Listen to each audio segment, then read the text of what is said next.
season replays, fantasy drafts, ultimate creative leagues, and what if tournament. It's Coffee Cup Games with the coach, DKM. Hey. This is Coach DK. Still in the playoffs year 1900. We are in the semifinal round for the American League and the National League. And in case you don't remember, Chicago Invaders lead 2-0 with the number 1 versus number 4 series. In the Cinderella Series, we have the number 6 Kansas City Blues, who upset the Cleveland Babes, and going against the number 7 Buffalo Bulls, who upset the number 2 Indianapolis Hoosiers. So the Cinderella Series, and as you can tell, Buffalo, the number 7 team, seeded team, is winning that 2-0. In the National League, we have probably the most anticipated matchup of the semifinals round. Brooklyn Superbas going against the Pittsburgh Pirates. Brooklyn was the number 1 seed. Pittsburgh is the number 4 seed. But originally in the year 1900, these teams came in first and second. And I tell you what, the first 2 games have shown how close these teams are. But Brooklyn did pull out 2 one-run wins in some serious battles and do lead the series 2-0. And then finally, the number 3 St. Louis Cardinals will be hosting the number 2 Boston Beaneaters, and St. Louis leads that series 2-0 as they stole 2 games on the road. So that's where we are in the playoffs. We're going to try to zip through as many games as we can today, and then we'll go from there. All right, and before we go any further, I'm going to ask you guys, hey, like the video, subscribe to the channel, leave a comment. Yes, there is a reason behind this. I happen to be married to an extremely beautiful and sexy woman, and for some odd and unknown reason, my beautiful bride, there she is, thinks that I am sexier and hotter and more irresistible when people like my videos and leave comments and subscribe to my channel. So help me out, please, so that I can get the loving that I so desire from this amazing woman. So go ahead, like the video, subscribe to the channel, leave a comment, help brother out, please do it. All right, so the first game of today will be between the number 1 Chicago Invaders and number 4 Detroit Wolverines from the American League semifinals. Chicago won the first game 8-1 and then won the second one 2-1 in a late comeback that Wolverines felt like a missed opportunity. For the starters today, we will have for Chicago Roger Denzer, the right-hander. He won 15 games, lost 11, had an amazing 1.62 ERA. During the postseason, he is 0-1 with a 10.80 ERA. He only started 1 game, lasted only 5 innings, and gave up 10 hits and a walk. For Detroit, they will have left-hander Ed Seaver. He went 12-5 with 7 saves and a respectable 2.96 ERA. In the postseason, he has not pitched any innings, has not pitched in any games, so this will be the first time we get to see him. So let's jump in and see what actually happened during the game.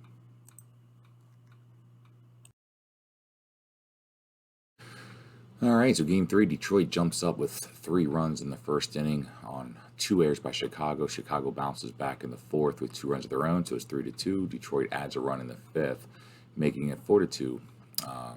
Kind of quiet until we get to the end of the game. 8th inning, Chicago gets a run, making it 4-3. And then in the 9th inning, Chicago has the bases loaded with 1 out. Sugden lines out for Chicago, and then Patton comes up, rips a single. They send the guy on second, Wood, home to try to score and win and get the lead, but he is thrown out at home, and so that ends the rally, leaving guys on base. So we go into extra innings where Detroit in the 10th inning gets a single by Harley. He then steals second, and then with 2 outs, Kid Elberfeld comes up, rips a double, and Detroit wins the game 5-4. Good game. Chicago still leads the series 2-1, but this was a fun one. Always enjoy the drama. So now on to the next game. All right, next we're going to have game 3 between the Brooklyn Superbas and the Pittsburgh Pirates. This is a number 1 versus number 4. Brooklyn is the number 1 seed, and they lead the series 2-0. What really makes this series really interesting is originally in the year 1900, Brooklyn came in first place, and Pittsburgh came in second place. So these are the top 2 teams originally in the year 1900, but they are playing in the semifinals for the National League. The games have been extremely close. Both times Brooklyn has won 4-3, both games being at home, but now they're going to be playing in Pittsburgh. So let's see who the starters are for this game. For Brooklyn, we have Brickyard Kennedy, the right-hander. He was a 20-game winner, going 20-17. He had 5 saves and a 4.03 ERA. He is 1-0 in the postseason with a 2.25 ERA, starting 1 game and pitching 8 innings, allowing only 7 hits and 2 walks. For Pittsburgh, they have Deacon Philippe, the right-hander, coming up. He was 17-12 with 5 saves and a 2.92 ERA. In the postseason, he is 3-0 with a 2.35 ERA. So, really interesting matchup here. Looking forward to see what happens. So let's check it out. All right, so let's go through the starting lineups. Not much of a change for either team so far in the other 2 games. We got Joe Kelly, the third baseman. He'll be leading off. He's a Hall of Famer. Shecker, the left fielder, will be in batting second. Willie Keeler playing right, and the Hall of Famer will be batting third. Fielder Jones, center fielder, batting fourth. Farrell, the catcher, batting fifth. Dahlin, the shortstop, batting sixth. Daly, the second baseman, batting seventh. Hall of Famer Hugh Jennings will be playing first, batting eighth. And Brickyard Kennedy, the pitcher, will be batting ninth. For the Pittsburgh Pirates, we got Beaumont, the center fielder, leading off. We got Claude Ritchie, second baseman, batting second. We got the man, the myth, the legend, Honus Wagner, batting third and playing third. We got Clark, the other Hall of Famer, in the lineup, playing left field and batting fourth. We got Williams, shortstop, batting fifth. O'Brien, the first baseman, batting sixth. Chief Zimmer, the catcher, batting seventh. Jesse Tannehill, often a pitcher, will be playing right field and batting eighth. And Deacon Philippe, the pitcher, will be batting ninth. So there you go. There's the lineup. And now let's go to the action. All right, so here we go. Game 3 at Exposition Park in Pittsburgh. Deacon Philippe is pitching for us, and he's going to be going against Hall of Famer Joe Kelly, who's going to hit a fly ball to left field. Here is Jimmy Sheckard. He's hitting .238. He's going to hit a ground ball back to Philippe, who's going to fling it on over to O'Brien at first, and that's going to be 2 away. Now here's Willie Keeler, the Hall of Famer. He's going to pop out the short, so that'll be an easy 1-2-3 inning. Next up is for Pittsburgh, it's going to be Beaumont, the leadoff man. He's hitting .275. He's going to ground out. Now it's Claude Ritchie. He's going to hit a line out. There might be an injury on the play. Nope, he seems to be okay, so he's going to continue in the game. Honus Wagner, the heart and soul, hitting .351. He's going to be struck. So there we go. 1-2-3 innings for both sides. Deacon Philippe back on the mound, top of the second. Here's Fielder Jones, center fielder. He's hitting .333. He's going to hit a fly ball center field. That's going to be 1 down. Here we go now. Duke Farrell. He's going to hit a single, the first hit of the game, as it flies on out to right field to Tannehill, who's going to fling it into second. So Farrell on first. Here's Bill Dahlin up. He's playing short. Farrell tries to get a lead, cannot, and it's going to be needs a 1 for the double. He gets it. And so now we're going to have runners on second and third with the second baseman Daly up, who's hitting .318, and Hugh Jennings is up next. That's going to be a ground ball to short, or excuse me, to second. They're going to get the easy out at first, but a run will score as Brooklyn takes an early 1-0 lead. Here's Hugh Jennings. He's going to draw a walk, and now the pitcher, Brickyard Kennedy's up. He needs a 1-12. He gets a 12, and so for the second time in the inning, they need a certain number, and they get it. Joe Kelly, the Hall of Famer, hitting .423. And we're going to have a play at the plate with a catcher, and he's going to be able to make the play on the pop out. That's going to end the inning, but 2 runs are scored by Brooklyn as they get some crucial rolls to be able to help them out with the double and then the single. So now we go bottom of the second. Here's Fred Clark.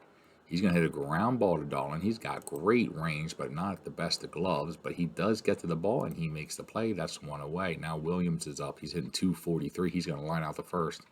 And now O'Brien hitting .389. One of the best hitters on the team is going to pop out the short. So another 1, 2, 3 inning. We go into the top of the third. Here, Jimmy Sheckard, he's going to bunt, trying to get there, and he does not get the hit. So Wee Willie Killer is up. He needs a 1. He gets the 12, so he's going to get a single. As the Hall of Famer now is on first base, and we bring up Fielder Jones. He's going to hit a ground ball to short. That's going to be a fielder's choice at second.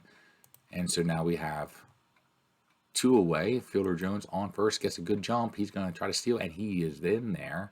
So he's on second with Duke Farrell, the catcher, up. He needs a 1-17, and this time the rolls are in our favor as we get the 18. So that's going to end the inning. Bottom of the third, 2-0. Brooklyn still leads. Chief Zimmer, the catcher, is up. He's going to hit a fly ball to left field. That's going to be 1 away. Jesse Tannehill often plays in right field, but is also primarily a pitcher, is now up. He's hitting 212, really having not the best of postseasons, and he's going to grind out the daily, so that's going to be 2 away. Now Deacon Philippe, the pitcher's up. He needs a 1-11, so the first hit of the game for Pittsburgh is going to be by their pitcher, Deacon Philippe. And now we get to the top of the order. Here's Beaumont. He's going to hit a ground ball. So even though they get a hit, that will end the inning. Top of the fourth, Bill Dolan's up. He's 1 for 1 with a huge double earlier in the second inning. This time, though, he's going to hit a ground ball to short. That's going to be 1 away. Daly's up. He's going to draw a walk. And so he's on base with Hugh Jennings up, the Hall of Fame. And he's going to hit a fly ball to right field. The one guy we probably don't want to hit to in the outfield. And it looks like the ball falls right in front of Tannehill. That's going to be a single, but now they have runners on the corners with Brickyard Kennedy up. They're going to try to steal, and Hugh Jennings does take second base. So runners on second and third, 1 out. Brickyard Kennedy's up. We really definitely need some sort of hit that doesn't advance. And sure enough, we get the line out.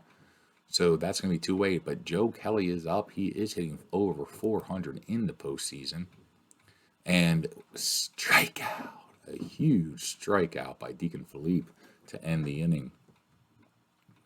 Bottom of the fourth, here's Claude Ritchie hitting 244. He needs a 1-8. He's going to get a 20, so that will be a single. But he is on first base, and we need some runs, so we're going to try to see if we can get a good jump here. Do not get a good lead, so we're going to let Honus Wagner hit away, and he, unfortunately, is going to hit into a 4-6-3 double play. Honus Wagner 0 for 2 with a strikeout and a double play, having a really bad game for him. And that then is going to bring up the next batter, and that's going to be out as Fred Clark grounds out. Top of the fifth, here's Jimmy Sheckard. He needs a 1-11. He gets a 1, so he's going to be on base to lead off the 5th inning. Wee Willie Killer's up. Sheckard's going to try to see if he can steal. He does. They're definitely using the base stealing to their advantage right now. Keeler's going to hit a ground ball to the pitcher. That's going to be an out. Fielder Jones now up hitting 304. He needs a 1-11. Luckily for us, he doesn't get it. He gets a 14, but that should be deep enough as it is for a sacrifice fly.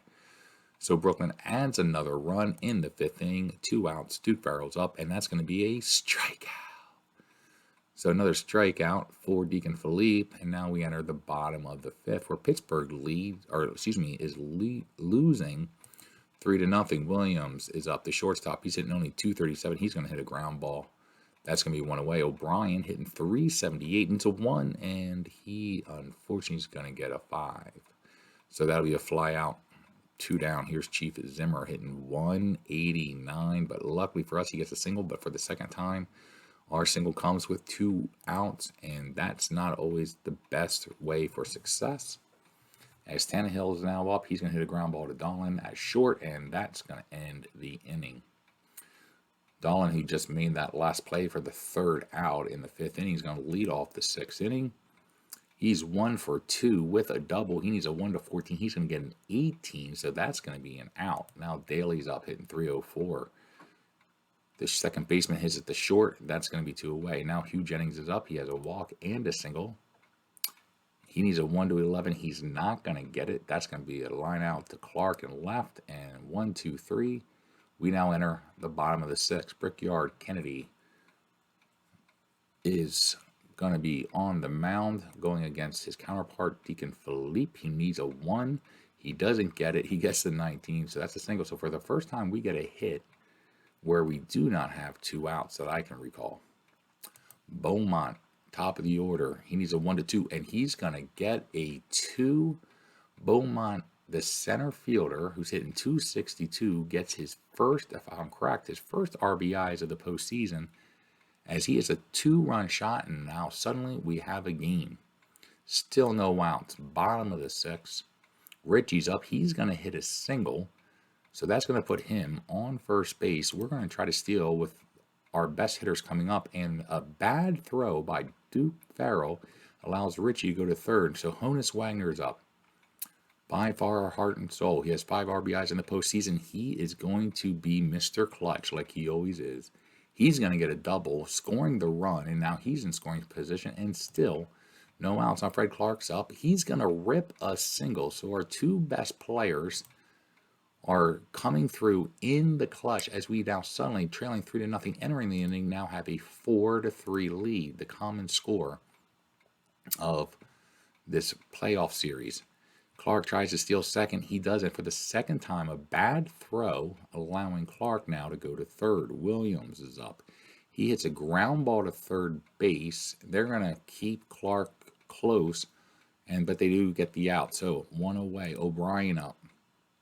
We need a fly ball. We get it. It's going to Keeler. Clark is tagging up. Keeler's got a great arm. We're going to send him, and he is going to be safe easily. So gives us a 5-run, 6-inning, 2 out. Chief Zimmer is up, and finally the inning's going to end for Brooklyn. But Pittsburgh jumps up with an incredible 6th inning. 5 runs now getting the lead, 5-3. Brickyard Kennedy's up. I'm sure they're going to pinch hit after that inning. They are. They're going to bring in Doc Casey, the left-hander, to go against Deacon Philippe. Casey, he looks like he gets hit by a pitch a lot on his card. Flies out to left field. So that's going to be 1 out. Here's Joe Kelly struggling in this at bat. He's hitting, he's 0 for 3, certainly in this game. A little bit of an injury, but he seems to be okay. So now Jimmy Sheckard, who is 1 for 3, is going to be out. He's going to ground out for the 3rd time in the day. 1, 2, 3. There you go. Before Babe Ruth dominated the home run, which slugger was dominating home run force, winning 6 National League home run championships prior to 1920. I don't know. Mike Dolan is the only guy I can think of because he's in here, but I don't think it's him. Anybody have a clue? Put it in the chat real quick. And the answer is Cavi Kravitz. You know what? I actually probably would have known that.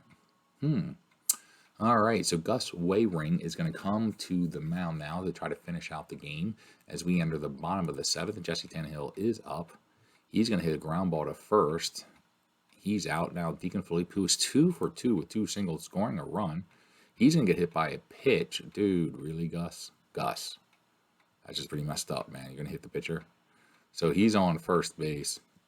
Now we got Beaumont, the center fielder, who had that 2-run home run to get the scoring started in the 6th. And apparently it is 3 o'clock my time, as you can hear the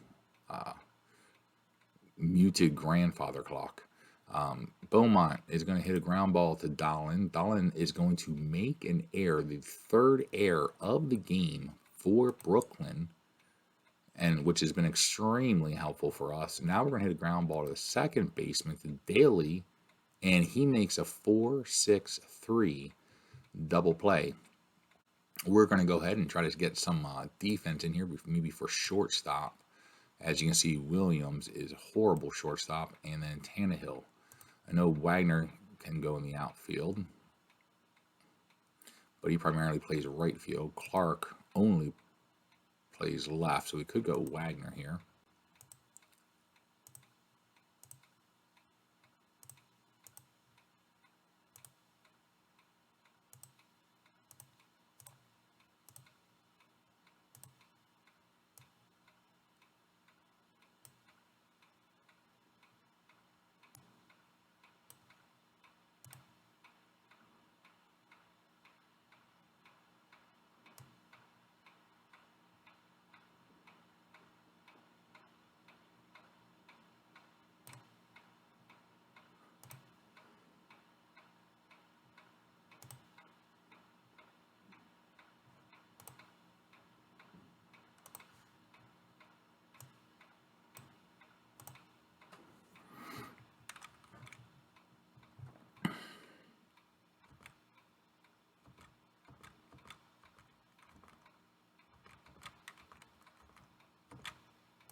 All right.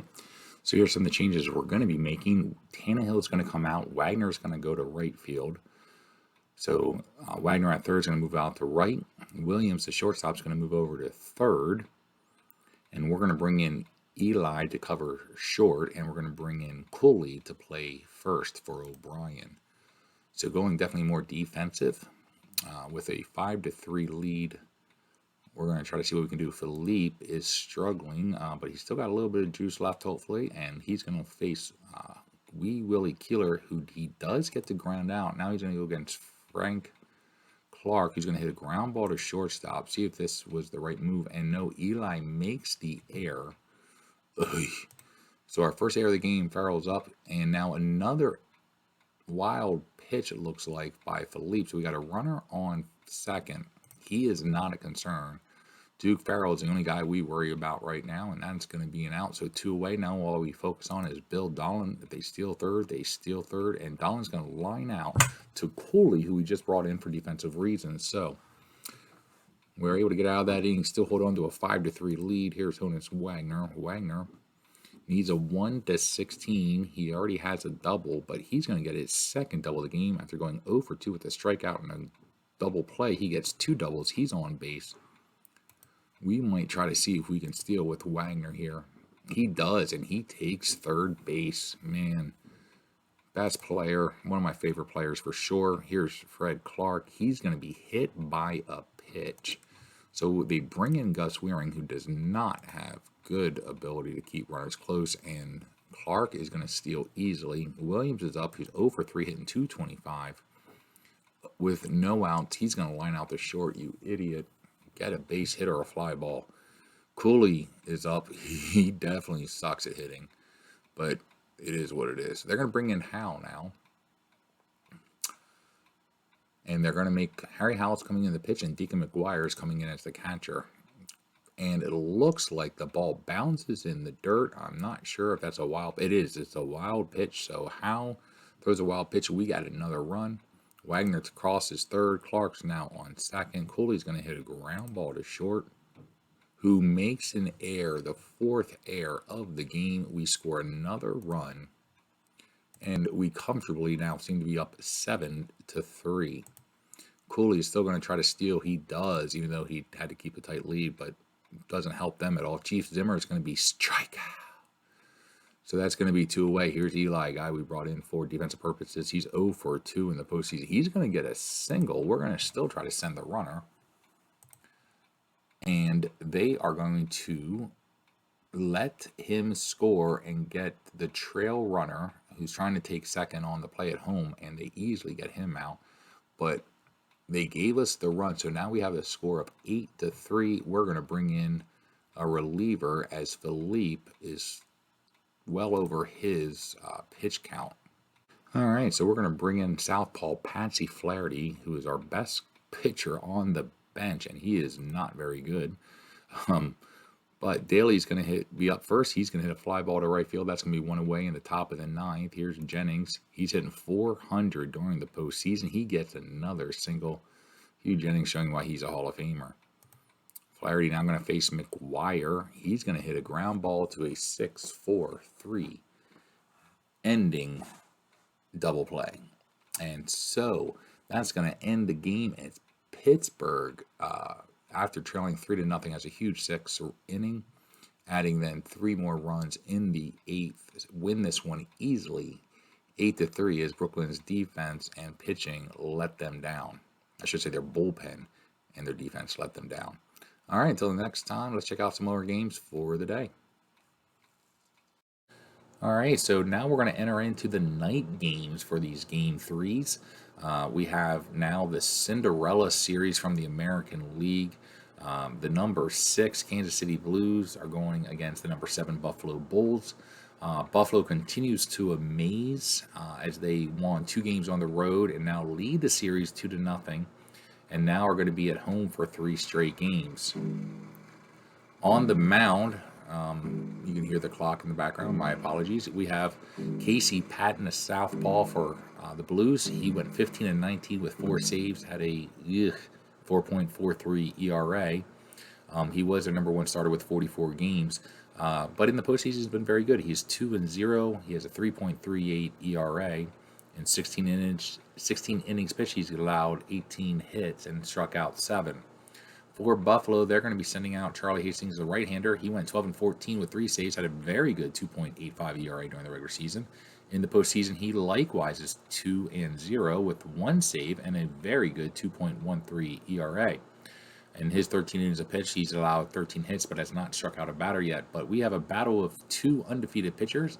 This should be a good one as Buffalo continues to make headlines with being the number 7 seed and continuing to win, as they have won now 6 out of 7 games in the postseason. So let's jump in the action and see what happened. All right, so this game was over pretty much as quickly as it started. Buffalo in the bottom of the first jumps up with 4 runs, gets a triple to lead off, then scores on a sacrifice fly. Then Schreckengoss hits a single, and then their cleanup man Carey hits a home run. Still only 1 out. Then Holman hits a single. Then Halligan hits a double to score Holman, and so it's 4-0 after the first. They just didn't stop there. They ended up adding 2 more runs in the fourth, 4 runs in both the 6th and the 7th inning, and then decided, you know what, just for fun, we're going to cap it off with 2 runs in the 8th. Kansas City did get 4 runs in the 9th inning against the Buffalo bullpen, who were just more or less using pitchers. We were just using pitchers who hadn't pitched yet, just to get them some experience and try to keep our pitchers rested. But this game was horribly lopsided. It was 16-5 at the end of the day, as Buffalo now leads the series 3 games and now has a chance to sweep the number 7 seed. Not only won their first series 4-1 over Indianapolis, the number 2 seed, they now have a chance to sweep in the semifinals and be the first team to advance to the league championship. So what are you doing, Buffalo? How you doing it, man? It's crazy. But you know what? They have 2 more games at home, so they definitely have a good shot to do it. So Buffalo wins 16-5 and now lead the series 3-0. All right, now finally, Game 4, the last game of the day. We're going to have Game 3 between St. Louis Cardinals, who will be hosting the Boston Bean Eaters. Boston is the number 2 seed. They lost both home games, giving St. Louis an early 2-0 lead. So St. Louis now has 3 games at home to wrap up the series. Now let's look at the starters real quick. For Boston, they're going with Hall of Famer Kid Nichols, the right-hander. He went 13-11 during the regular season with a 3.76 ERA. During the postseason, he is 2-1 with a 2.25 ERA. He's pitched 24 innings, only allowed 21 hits while striking out 6. St. Louis, we're going to be sending up Jack Powell. He went 18-13, good record with a not so good 4.34 ERA. He is 2-0 in the postseason and with a 3.60 ERA. He's only had to pitch 10 innings. He has allowed 13 hits while striking out 2. So let's check out the game and see what happened. All right, and this one wasn't that close either, as Boston jumps up with 2 runs in the top of the first. St. Louis responds in the bottom of the second with a run, and that's pretty much all the Cardinals could get for the day. Boston added 3 more runs in the 5th to pretty much give themselves plenty of space and then really put the game away in the top of the 7th with 3 more runs. And so they ended up winning this one 8-1. As again, all 3 away teams have won. In all 3 games, the away team has won. So now St. Louis continues to lead the series 2-1, has 2 more games to wrap up the series. But the way this is going, don't be surprised if Boston comes out of this one with a 3-2 lead. So that pretty much wraps up games 3 for the semifinals. So let's take a look at the standings real quick. All right, so let's take a quick look, and here we are. In the American League, we have Chicago, the number 1 seed, leading the series 2-1 after losing to Detroit 5-4. In the Cinderella Series, the number 7 Buffalo Bulls are leading the series 3-0 and a chance to sweep with it's just unreal. As they crushed the Kansas City Blues 16-5 in the National League. Brooklyn still leads 2-1. They won the 2 games at home, and then now they travel to Pittsburgh, where Pittsburgh won 8-3. And then finally, we have the Boston Bean Eaters responding after dropping 2 games at home. They go on the road and snag one from St. Louis, winning 8-1. But St. Louis still does lead the series 2-1. So that's kind of where we stand after Game 3. We're going to end the series here. I did do a replay, actual game, and so we thought the show episode went a little bit longer. So we're going to end it here. But as always, this is Coach DK. Hope you have a good one. Until next time, bye.